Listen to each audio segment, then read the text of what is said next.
In this episode, we will discuss why it's so important to focus your investing in areas that you truly enjoy and believe in. Most people just do what everyone else is doing, or they get caught up looking at rate of returns. But as we've seen with the recent market sell-off, all the returns for the past few years disappeared in a matter of weeks. It's time to take back control of your money. She's Holly, and she helps people find financial freedom. He's Nate. He makes sense out of money. This is Dollars and Nonsense. If you follow the herd, you will be slaughtered. All right. Well, for 2 episodes in a row, the only thing that's on anyone's mind is the coronavirus and the stock market effects it's having and the effects just on our lives in general. Holly, today I actually went this morning to Sam's Club. And, I don't know if our listeners understand this, but we shoot our podcast in advance and record it in advance. So they may not be hearing this at this time. But right now, as we're talking about it, the big crisis is toilet paper. Everyone's running out of toilet paper. And, I could believe it, but I didn't even think about it. So I go to Sam's, and I have never seen so much toilet paper in my life. Not exactly like stocked up. I mean, almost every single cart in the entire store had a bag of 45 mega rolls of toilet paper. And there was, I would say, 40% of the people there had 2 bags of 45 rolls of toilet paper. Like a year's stock. I don't know how long they think we'd be quarantined. Maybe by the time this episode airs, we will all be quarantined. I'm not totally sure. But there is certainly panic, and it has repercussions. But there's a lot of things we can learn about how we should be managing our finances. When things like this happen, the people like you and me who say, hey, don't get just so comfortable with stock market returns and these other things. Start finding what you really believe in and go with that. Times like this really shock people into reality because, Holly and I have been saying this for so long, and we're going to get into that today. So, Holly, let's go ahead and jump in. What are we doing? What are some things that you're hearing from your clients, and what's going on? Well, I think one of the biggest concerns, and that's even prior to like today when we're recording this, the reality is that people are starting to look at their 401k, their retirement program, and they're losing significant money just in a matter of days, not weeks, days, whether it be one of, oh my goodness, why didn't I start this sooner? I've just lost $11,000. How long is it going to take me to get that back? Because the money is still sitting in their 401k or their retirement program. And should I take that money out? Is it better off somewhere else or safer? Or should I just leave it because of penalties and taxes? I mean, in reality, they're really worried about the penalty of taking it out and the tax ramifications of it. Yet, in reality, if they don't do something, they're not going to have anything left or very little in regards to even having a retirement program. And, what we've been hearing for years, Nate, I hear you talking about life insurance. I really believe in that concept. I would love to have secure growth, but shouldn't I be putting some in the market? Look how well it's doing, making 20% last year or something like that, because the last few years have been really pretty good. I guess I shouldn't say the last few years. Last year was really good. The year before that was not, and so forth. But either way, and we start hearing these things and you're missing the point that we're trying to say, because at any point in time, the stock market is doing really well. And most of the time people are late to the party. So I guess what Holly and I have always been preaching is that it doesn't actually matter how well the stock market is doing right now. The question is, how well will it be doing when you need the money? And that can be a different question and totally different answer for a lot of people who are trying to retire in 2020. The same thing as what happened in 2008. They're going to have to postpone. I mean, by the end of this crisis, who knows how low the market's really going to have dropped. We don't know the full ramifications, but either way, we'll know we'll have lost a significant amount of money. And Holly, you and I, we were looking at those calculations. Yes. If you had a pool of money and you put it into like the S&P 500 or the Dow Jones or something in the year 2000, and you go until today, the actual return you would have had on that money just sitting in the stock market is right around 4%. Now, that would be before any taxes would have to be owed on that money. That would be before any fees would have been owed on that money, which I'm sure if you're investing through the 401k or an IRA or something like that, there's going to be fees. And that would also be assuming that the mutual fund you're in produced at least what the stock market produced, which everybody knows that it's so rare for a mutual fund to actually out earn, let's say, the index like the S&P 500 in any given year, mind that, let alone over a period of 20 years. It's practically impossible. No one is doing that. So, I mean, we're talking sub 4% returns, significantly sub 4% returns. You could practically be where you were in the year 2000 today. Who cares what it did last year? Unless you're in trading and you're buying and selling and you're really smart about how you're doing this, don't get caught up with the herd. Oh, it's doing really great right now. The only thing that matters in the stock market, doesn't matter how long the time period is, when did you get in and when did you get out? And everything else is nonsense because it's a valuation that changes, as we've seen this week, immensely over a sickness from China. I mean, come on. If you had even $100,000 of money sitting there right now in the Dow, and today alone, you just lost 10 grand. There's not many days you can keep going or even weeks of losing that kind of money before you have zero. Even over 20 years of the 4% growth, that's 20 years where you never could touch that money you put in, whatever lump sum it was. And so you don't even get to touch that money. And I guarantee what you put in just with inflation over 20 years is probably higher than 4%. Just a ballpark guess there, but I'm guessing that inflation over the last 20 years has been more than a 4% increase. This just accentuates what we're trying to say. Nobody has a crystal ball. People ask, well, should I put money in the 401k or should I just put it all into infinite banking policies or should I do something else? Once again, you have to start believing in something and going after it. I can't tell you for sure which one will be better 20 years down the road. But at least if you're investing in something you believe in, then you're going to do better with it and you're going to believe in it more. And these wipeouts are not going to crush your spirit and cause you to panic. So for me, I don't believe in the stock market because I see these losses. I see it being built up on the Federal Reserve printing money and flooding the economy with it. And I think it's all just a house of cards. There's nothing real there anymore. So, of course, I'm thinking I'm not going to buy in. And I say that now, Holly, which I mentioned in the last episode. It's going to get real tempting to buy in here at the bottom very soon. So maybe I'll be saying something different, but that's the luxury of having policies.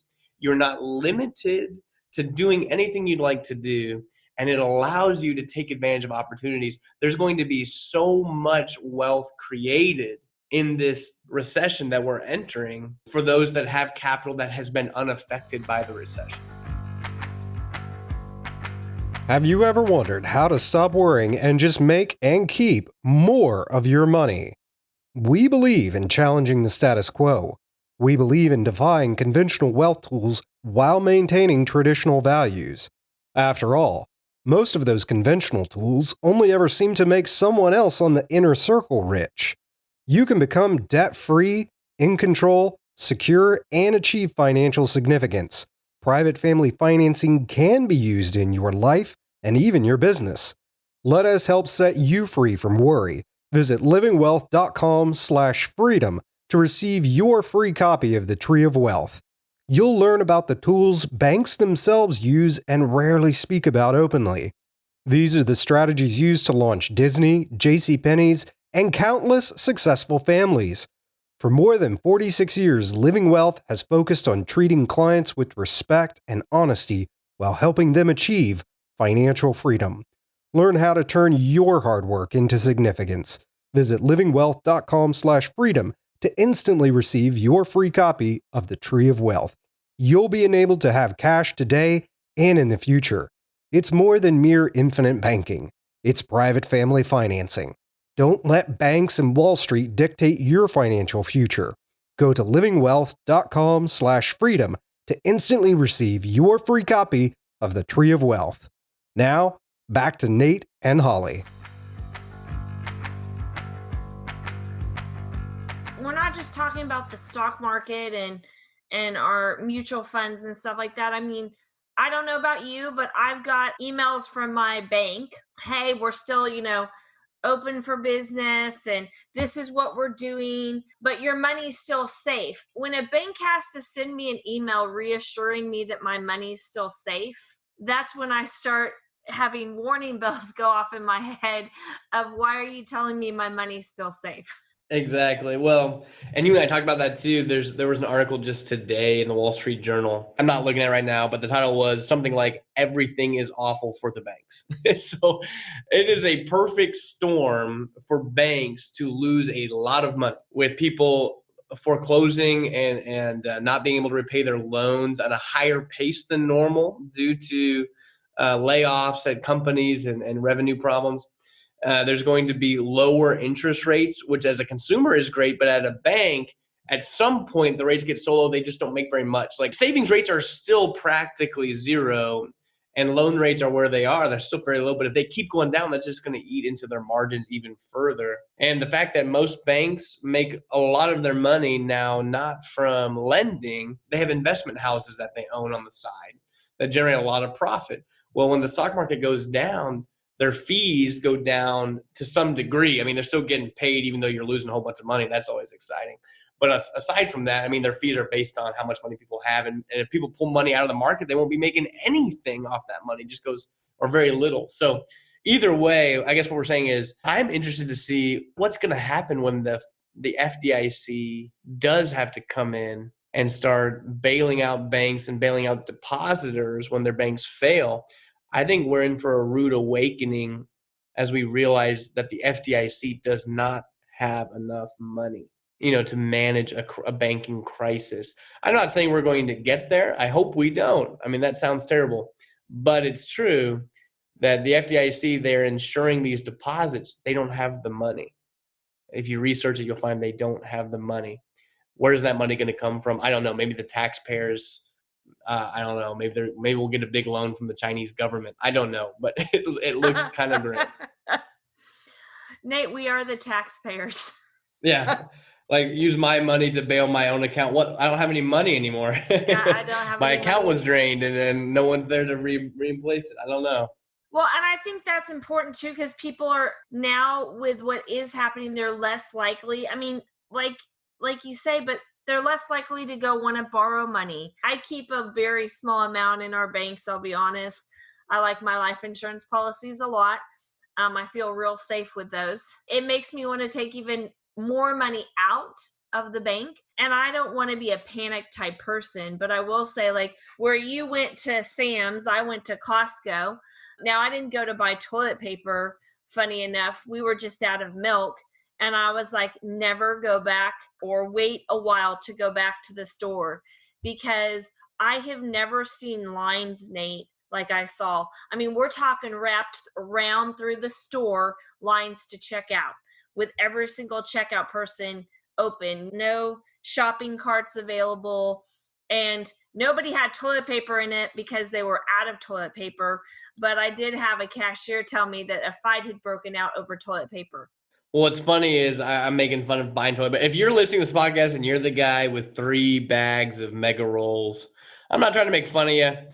Maybe I'm the doofus. Maybe I should have been buying some toilet paper. I didn't buy any toilet paper when I was there because I was just too in awe. I didn't want to be a part. I didn't want to be the herd. I'm like, man, I don't need toilet paper right now. I'm not going to buy it. I think when we're talking about what you want to invest in, what you truly believe in, and things like that, we don't want you to follow the herd. And we really want you to actually make a conscious choice of where you're putting your money and why you're putting your money there. Because in reality, what is happening and occurring is people are making decisions based off everybody else or somebody else's panic, instead of actually asking themselves, do I need this? I mean, I saw an individual that I've never seen somebody load up on so much meat in my life. And I was like, eventually it's going to go off, or it's going to go bad. In my head, I'm thinking that. But obviously people are believing or thinking about the worst. So I tell you that you really want to make a choice of where you have peace. Like, I truly haven't worried this entire time or even had a thought of, is my money okay? Because I know where my money is, Nate. that's more of the piece. I mean, I feel really bad when I'm talking to clients and individuals that they've lost. We're talking over 10, 20, 30,000 in a couple weeks just because of what's happened and taken place, and saying, I was going to retire. I actually had this conversation. I was going to retire in 3 years. And now it's like, maybe I can retire in 7 years or maybe in 8 years. And that's the question. How long is it going to take me to get this money back? If you think of over a 20-year period in the stock market alone, you only got a 4% return. It's going to take a long time to recover any of that money, if you ever are able to. I just don't know how you can sleep. We've talked about this. It's hard to put a price tag on peace of mind. Like right now, I feel much better having my money growing in policies, and I'm going to make 20 grand this year with my policies. It's like the worry is not there. I do feel bad for the people who are losing money, because how do you feel safe? How do you feel secure? You may have money, but you're like, how much is going to be left after this? And then at the bottom, you don't even really want to pull it out, because you're thinking, if I take it out now, I'll just have lost all this money. I gotta wait for it to get back. And then we don't even know how long that's going to be. It's not a fun place. So our encouragement today, as you've heard us many times on the podcast, we're sorry for being repetitive, but it's don't get caught up in the rate of return game. Oh, we're making so much money, let's leave it there. It's so important that you grasp on to what you really want your money to be doing. If you really believe that, investing in the 401k, maybe because of the employer match or something like that is a really good deal, that's fine. Do it, but believe in it. Don't just say, well, is it going to be better? You got to make a choice. Take control, take ownership of it. As Holly and I would say, we prefer funneling as much money as we possibly can into policies and having that money available to make other investments as we see fit, whether that is here at the bottom of the stock market drop, or whether that's into real estate or in businesses or in lending. There's so many different ways in real estate and various things to make money that's not going to be as affected as the stock market is, and things that you can kind of control to some degree. I mean, if you go buy a house, put some remodeling work in it, increase the value, even if the house drops in value, you would have created value through what you did with it, because you're good at doing it, because you've spent some time doing it. So many people don't want to take ownership of their choices financially. That's what I would encourage you to do. Take ownership of the choices. The woe is me mentality needs to get out of here. Start learning, start researching, get ownership of your choices, and then run with it. The other thing, Nate, is that owning up to the fact it is your choice. You can determine where your money's going and what you want to use it for and how you want to use it. But until you take control of the money, as long as somebody else is controlling your money and dictating how it grows or what investment it goes into, then really you've basically just said, here, you do this. You take my money and whatever you decide I'm okay with. And at some point we have to stop being okay with that and say, no, I want to know I am in complete control of my money and I'm using the money the way I want to use it, versus how somebody else is telling you to do it or use it. Because most of the time you only lose money when you give control of that money over to somebody else who you honestly thought could do a better job with it. Most of the time that's the only way you lose the money, is because you gave it to somebody else. It is your money. You're doing all the work. So take control of that. This will pass and we'll get back to life. And don't fall back in the trap of, the stock market's going to do well. I mean, if you want to dive in, if you're listening to this and you already own policies and you got money sitting aside and you think, man, once we hit rock bottom, I'm going to dive in. Maybe that's a good idea, but you'd have to be smart. You have to understand, you have to research, you have to do things. You got to, live by the set of principles that you have. For me, there's no better foundation than policies. And from this foundation of never being able to lose money, always getting more money every year, guaranteed contractually, it can make choices easier. It can make living life easier, more simple, really better in every way you can. So don't get caught up in the rate of return game. Don't just make decisions on what's going to make you the highest rate of return. Just as a side note here before we end, I've had people pose different investment options for me and they say, man, I've been making 12% cash flow a year from this. I'm making this and so forth. And I'm thinking, I'm not going to buy into an investment because you're quoting to me rate of return numbers. I mean, I'm going to go in if I believe that it's based on a good premise and if I believe the profit is worth the potential risk.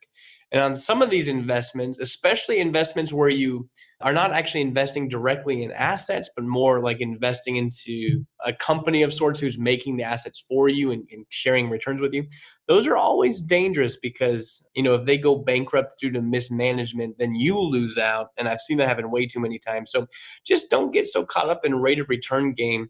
That's why we say if you start recapturing money using the infinite banking system, and you're able to pay yourself back for your car loan, your mortgages, your credit card payments, send kids to school and pay yourself back, and you start recapturing this money and have it all earn a steady return in this policy with no risk, life can be simpler and it can be very profitable just by how you manage money without having to work any harder or change your cash flow. That's really what we're all about. Yeah, I think you couldn't have said it better there, Nate, that our goal is really educating you guys and really allowing you the ability to truly have peace of mind and really know what your money is doing and when it's growing and how it's growing for you. That's really the joy of it. And I really agree. You can't put a price tag on peace of mind or the ability to just know that no matter what is happening with a stock market, your money is still secure and it's still safe. And I think for those of you out there, I wouldn't just keep waiting and saying, oh, I hope this turns around, or, oh, I hope that I know what I'm doing. And we're so worried about these penalties and tax fees that we don't actually take control of the money. And don't let the nickel hide the dime. You got to make a choice. And it's never a bad choice to start putting money in policies because, as we've always said, we can always move it out of policies and invest somewhere else and actually make more. And we'd love to show you how to do that. But absolutely, Holly. I hope you reach out to Nate or I and just say, hey, can we sit down and talk? Because you need to be doing something different. And we got to get out of the herd mentality. We just have to. You lost money this time. Great. But don't let the next bubble bursting have as great of an impact as this one had. We can't go back a couple of years and transition money into policies then, but we can change where you're at now to avoid it in the future. That's great. So this has been Dollars and Nonsense. If you follow the herd, you will get slaughtered. For free transcripts and resources, please visit livingwealth.com/E89.